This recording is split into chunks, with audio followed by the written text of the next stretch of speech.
Assalamualaikum and a very good afternoon. Now I'm here at the lake of UNIMAS, well known as TASIK UNIMAS. As you can see here, there are some students.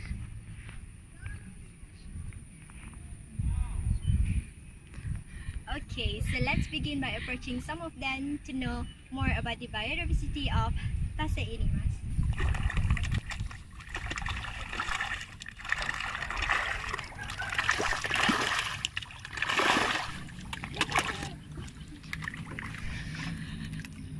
Hi Miss, I'm really interested in what you are doing.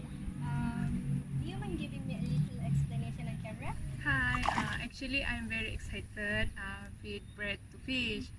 As we can see, a number of fish species that found in this lake, such as tilapia, catfish, and sultanfish. Shrimp also found in this lake. What do you think about the ecosystem here, Miss? And can you give me one example? For lake ecosystem is about living and plant and animal, and also microorganism, as well as a biotic, physical and chemical interaction. Like I said before, we can see the population species of fish and also shrimp species. Let's take a closer look of these fish species and shrimp.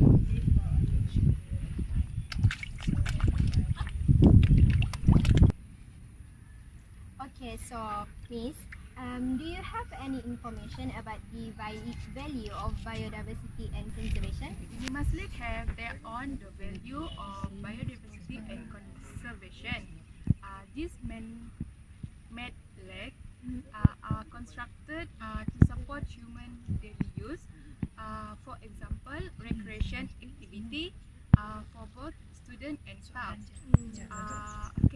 Especially in water sport, such as kayaking. Also for hydrological regulation, for flood control, and used for scientific research.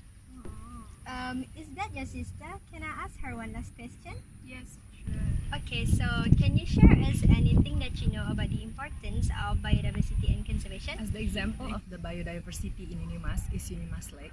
UNIMAS Lake has three important reasons. The first is for scientific research, the second is economical, and the third is for recreation or sport. And the conservation is to protect the particular species in the UNIMAS Lake. Can you give us example of those points? The first important point is scientific research. For example, the water content inside the lake, bacteria, and then fish and plant inside the lake.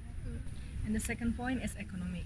The example is the shrimp, the fish inside the lake. And I believe if UNIMAS allowing the fishing inside the UNIMAS lake, the fisher will be dependent on this UNIMAS lake. And the third point is for sport or recreation.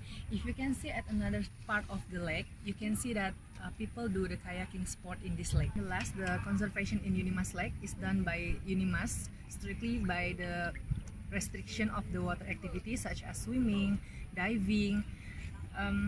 The purpose is to protect the species inside the UNIMAS lake. Thanks for your time and explanation. Okay, so now let's move on to the next person. Excuse me, hi Miss. May I ask you some questions, please? Sure. As we all can see here, there are lots of fish species and shrimp. Why do you think these fish species and shrimp are adaptable to inhabit this area? Well, fish that live in lake tends to have less saline body than their surrounding.